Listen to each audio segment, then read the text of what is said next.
여러분 세상에서 가장 무거운 죄가 무엇이라 생각하십니까? 여기 평생 하늘을 보지 못하고 땅만 보며 걸어야 했던 한 사내가 있습니다. 조선이 낳은 천재 시인. 하지만 자기도 모르게 제 할아버지의 목을 치라고 저주했던 비운의 남자 바로 김삿갓입니다.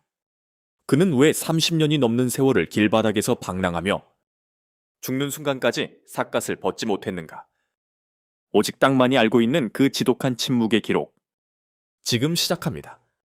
때는 과거 시험장 젊은 선비 김병연의 붓끝에서 역적 김익순을 꾸짖는 서슬 퍼런 문장이 쏟아집니다.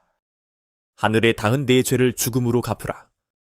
당당히 장원급제하여 금의 환향한 그날.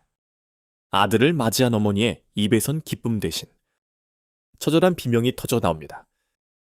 병연아 네가 죽으라 저주한 그 역적이 바로 내 친할 아버님이시다. 자신이 쏜 화살이 조부의 심장을 꿰뚫었다는 사실을 안 순간 그의 인생은 그대로 지옥이 되었습니다. 가문을 몰락시킨 저주받은 핏줄, 권력자들의 간담을 서늘하게 만든 독설, 그리고 눈앞의 아들을 보고도 나는 네 아비가 아니다라며 부인해야 했던 비정한 세월, 도대체 무엇이 천재 선비를 거지 광대로 살게 했는가? 그가 남긴 15가지 행적 속에 숨겨진 단 하나의 진실을 지금부터 따라가 봅니다. 1807년 경기도 양주 한 아이가 우렁찬 울음을 터뜨리며 세상에 나옵니다. 안동 김씨라는 조선 최고의 명문가. 누가 봐도 축복받은 삶의 시작이었습니다. 하지만 그 아이가 5살이 되던 해 조선 땅 끝자락 평안도에서 터진 홍경래의 난 이 가문의 운명을 송두리째 삼켜버립니다. 평안도 선천방어사였던 그의 할아버지 김익순. 그는 반란군 앞에 무릎을 꿇고 항복했습니다. 조선에서 항복은 곧 반역이었습니다. 가문은 하루아침에 대역죄인의 집안이 되었고 조정에선 안동 김씨 김익순의 씨를 말려라라는 엄명이 떨어집니다. 5살 아이의 목에 칼날이 들어오던 그 긴박한 밤, 누군가 이 아이를 품에 안고 어둠 속으로 사라집니다. 그 아이는 죽음의 문턱에서 어떻게 살아남았을까요? 그리고 아이를 살린 의문의 인물은 누구였을까요? 죽음의 문턱에서 아이를 살린 건 가문의 종이었던 김성수였습니다. 그는 아이를 품에 안고 황해도 곡산의 깊은 산속으로 숨어들었습니다. 역적의 자식이라고 낙인이 찍힌 아이. 이름도 숨기고 신분도 지운 채 그저 산속에 개돼지처럼 살아야 했습니다. 하지만 피는 못 속이는 법입니다. 난 놓고 기억자도 모를 환경에서 소녀는 땅바닥에 나무 가지로 글을 쓰기 시작합니다. 한 번 본 글귀는 절대로 잊지 않았고 10살도 되기 전에 조선의 고전들을 통달해 버립니다. 주변 사람들은 수군댔습니다. 저 아이는 분명 하늘이 내린 천재다. 저 재주를 썩히는 건 죄악이다. 결국 소녀는 어머니의 손에 이끌려 강원도 영월로 거처를 옮깁니다. 이제 가문의 죄는 잊힌 듯 했고 소녀는 자신의 과거를 모른 채 오직 공부에만 매진합니다. 그리고 마침내 인생을 송두리째 바꿀 과거 시험의 날이 밝았습니다. 소녀는 몰랐습니다. 그날 자신이 휘두른 붓이 사실은 자기 할아버지의 심장을 찌르는 칼날이 될 줄은 말입니다. 강원도 영월의 천재 수많은 선비 사이로 갓 성인이 된 김병연이 자리를 잡습니다. 시험지에 적힌 시제가 공개되는 순간 장내에 정적이 흐릅니다. 가산 군수 정씨의 충절을 찬양하고 역적 김익순의 죄를 한탄하라. 자신의 가문을 멸문지화로 몰아넣은 김익순. 김병연은 망설임 없이 붓을 듭니다. 분노가 서린 그의 붓끝에서 서슬퍼런 문장들이 폭포수처럼 쏟아집니다. 한 번 죽음은 가벼우나 그 죄는 10,000번 죽어도 마땅하다. 너는 짐승보다 못한 역적이다. 하늘을 찌를 듯한 기계 빈틈없는 문장력. 사관들은 감탄하며 그의 글에 장원급제를 선포합니다. 집으로 돌아가는 길 발걸음은 가벼웠고 앞길은 탄탄대로처럼 보였습니다. 기쁜 소식을 전하러 단숨에 달려온 아들을 보며 어머니는 오열합니다. 변견아, 네가 죽으라 저주한 김익순이 바로 내 할 아버님이다. 장원급제의 기쁨은 한순간에 조부를 죽인 살인자의 낙인으로 변해버렸습니다. 자신이 쓴 글이 제 뿌리를 도려냈다는 사실을 안 청년. 그는 그날 밤 어떤 선택을 했을까요? 어머니 입에서 나온 그 한마디는 김병연의 가슴에 수천 발의 화살이 되어 꽂혔습니다. 할아버지라니요? 저희 집안은 몰락한 양반이라 하셨잖습니까? 어머니는 피눈물을 흘리며 숨겨왔던 가문의 족보를 꺼내놓습니다. 역적으로 몰려 몰살당하던 날. 5살 병견을 품에 안고 도망쳤던 그 밤의 진실. 그리고 아들이 할아버지 피를 이어받아 똑같이 천재적인 글재주를 가졌다는 사실이 두려워 평생 입을 닫고 살았던 세월을 고백합니다. 장원급제통지서는 이제 세상에서 가장 추악한 살생부가 되었습니다. 자신의 손으로 할아버지를 2번 죽였다는 죄책감. 유교 사회였던 조선에서 조부를 욕한 자는 짐승보다 못한 존재였고 하늘 아래 고개를 들고 살 수 없는 법이었습니다. 김병연은 며칠 밤을 식음을 전폐하고 방 안에서 통곡합니다.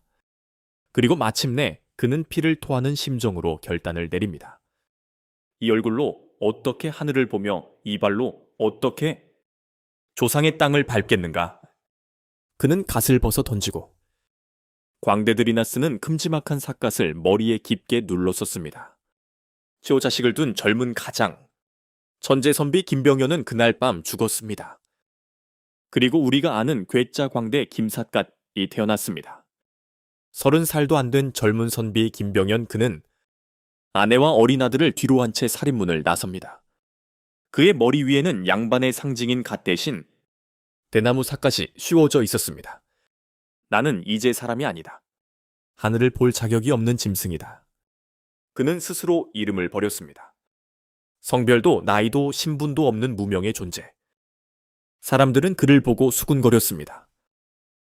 삿갓 하나 쓰고 정처 없이 떠도는 저 괴짜는 누구인가? 그때부터 그는 죽는 순간까지 삿갓을 벗지 않았습니다. 비가 오나 눈이 오나 심지어 잠을 잘 때조차 그 삿갓은 그의 얼굴을 지키는 유일한 성벽이었습니다. 하지만 기이한 점은 그가 입을 열 때마다 벌어졌습니다. 누더기를 걸친 거지 같은 형색인데 그의 입에서 나오는 시한 구절은 조선 최고의 대제학보다 날카로웠고 달빛보다 아름다웠습니다. 배고픈 천재는 전국을 돌며 탐과 놀이들을 벌벌 떨게 만들기 시작합니다. 특히 자신을 멸시하는 양반들에게 던진 한 줄의 욕설시는 지금 들어도 소름이 돋을 정도입니다. 과연 김삿갓이 세상에 던진 첫 번째 복수는 무엇이었을까요? 김삿갓이 어느 양반집 잔치에 들렀을 때의 일입니다. 행색이 초라하다며 그를 개 취급하고 내쫓으려던 양반들. 김삿갓은 웃으며 붓을 들어 이런 시를 벽에 남깁니다. 월자구자 조아칠루칠 자비자비 아이아이. 너희들 낯짝을 가만히 보니 참으로 더럽고 추하구나. 하는 짓을 보니 돼지 같은 놈들이 따로 없고 주절대는 소리를 들으니 개 짖는 소리가 사방에 진동하는구나. 점자는 한자 뒤에 숨겨진 김삿갓의 서슬퍼런 독설. 글자로 때리는 매가 주먹보다 무섭다는 것을 그는 똑똑히 보여주었습니다. 바람처럼 떠돌던 김삿갓에게도 잠시 발길을 멈추게 한 여인이 있었습니다. 방랑 중에 만난 한 기생. 그녀는 삿갓 속에 숨겨진 그의 슬픈 눈빛과 천재성을 단번에 알아본 유일한 사람이었습니다. 메마른 논바닥 같던 그의 가슴에도 사랑이라는 꽃이 피기 시작했습니다. 두 사람은 시를 나누고 마음을 나누며 잠시나마 평범한 행복을 꿈꿨습니다. 하지만 행복은 짧고 고통은 길었습니다. 그녀 곁에 머물고 싶다. 하지만 나는 하늘을 볼 수 없는 죄인이다. 자신의 등에 짊어진 조부를 저주한 죄가 너무나 무거웠던 산의 어느 날 새벽. 그는 잠든 여인의 얼굴을 뒤로 한 채 말없이 짐을 쌉니다. 사랑하기에 떠나야만 했습니다. 잠에서 깬 여인이 버선발로 뛰어나갔지만 길 위에는 삿갓 쓴 사내의 그림자조차 보이지 않았습니다. 사랑조차 사치였던 남자. 그런데 이 비정한 남자를 끈질기게 뒤쫓는 한 사람이 더 있었습니다. 과연 20여 년을 돌아 김삿갓 앞에 나타난 그 사람은 누구일까요? 김삿갓이 집을 떠난 지 20여 년. 그 사이 젖먹이었던 아들 이규는 늠름한 청년이 되었습니다. 아들은 평생을 아버지를 찾아 전국을 헤맸습니다. 삿갓은 괴짜신이 나타났다는 소문만 들리면 맨발로 수백 리기를 달려갔죠. 그러던 어느 날 전라도의 한 주막에서 아들은 마침내 삿갓을 깊게 눌러쓴 사내와 마주합니다. 아버지 아들 익균입니다. 이제 그만 집으로 가시지요. 아들의 오열에 주막한 사람들의 눈시울이 붉어집니다. 하지만 김삿갓은 미동조차 하지 않습니다. 오히려 술잔을 비우며 싸늘하게 내뱉습니다. 사람을 잘못 보았소. 나는 그대의 아비가 아니오. 눈앞에 핏줄을 두고도 남이라 말해야 했던 남자. 아들은 며칠을 매달렸지만 김삿갓은 새벽녘 안개 속으로 또다시 흔적도 없이 사라져버립니다. 자식을 버리고 떠나는 아비의 마음은 어땠을까요? 하지만 이 비정한 남자가 세상을 향해 거대한 욕설을 뱉기 시작합니다. 과연 그가 남긴 시는 단순한 욕이었을까요? 아니면 세상에 대한 절규였을까요? 김삿갓 씨는 단순한 저항을 넘어 유교의 저항이 흔들린 시대를 향한 학문적 일갈이었습니다. 그는 성인의 도리를 외치는 기득권들이 실제로는 백성의 고열을 짜내는 모순을 목격했습니다. 장원급제했던 그의 붓끝은 이제 가문의 복수가 아닌 이인을 잃어버린 시대를 해부하는 날카로운 수술칼이 되었습니다.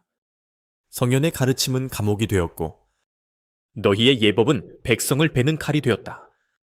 그가 양반들 앞에서 읊었던 시는 학문의 본질을 잊은 자들을 향한 서슬퍼런 경고였습니다. 금의옥식 뒤에 숨은 가련한 백성의 곡성을 듣는가. 인의를 논하는 입술에 민초의 피눈물이 마르지 않았으니 학문을 도구로 삼아 사리를 탐하는 자들에게 하늘은 이미 준엄한 심판의 명을 내려도다. 김삿갓에게 방랑은 도피가 아니라 진정한 인간의 길을 찾는 구도의 여정이었습니다. 그는 삿갓 아래에서 스스로를 유배 보내며 기득권이 짜놓은 허상의 세상을 거부했습니다. 그가 쓴 시 한 줄 한 줄에는 천재적인 문장력을 넘어 삶과 죽음 그리고 인간의 실존에 대한 깊은 철학과 고뇌가 서려 있었습니다. 지식은 머리에 쌓여 교만이 되었고 욕망은 뇌를 속여 진실을 가렸구나. 내 평생 머리로 지은 죄가 산더미 같으니 이제 가슴으로 그 빚을 갚으려 하노라. 그는 아들의 손을 냉정히 뿌리쳤지만 그것은 미워해서가 아니었습니다. 온 몸으로 참회하기 위한 마지막 고집이었습니다. 인생이라는 긴 방랑길 잠시 삿갓을 벗고 땀을 식히시게. 천지를 이불 삼고 달빛을 등불 삼으니 천에 이보다 더 부자가 어디 있겠는가? 미움도 짐이요 욕심도 짐이라. 오늘 나는 그 모든 짐을 이 길 위에 두고 가노라. 그가 삿갓을 벗지 않은 건 마지막까지 당신의 곁에 남고 싶었기 때문입니다. 그가 눈을 감기 전 붓을 들어 떨리는 손으로 마지막 문장을 남깁니다. 내 평생 머리로 판단했으나 마지막엔 가슴으로 세상을 품고 가노라. 부디 억울해하지 마라. 인생은 찰나의 방랑일 뿐이니 나는 이제 삿갓을 벗고 영원한 자유의 길로 가노라. 1863년 전라도 화순에서 57세 나이로 세상을 떠났습니다. 아들 익균이 수소문 끝에 시신을 거두어 강원도 영월군 하동면 지금의 김삿갓면에 모셨습니다. 지금도 영월에 가면 그의 묘소를 직접 볼 수 있습니다.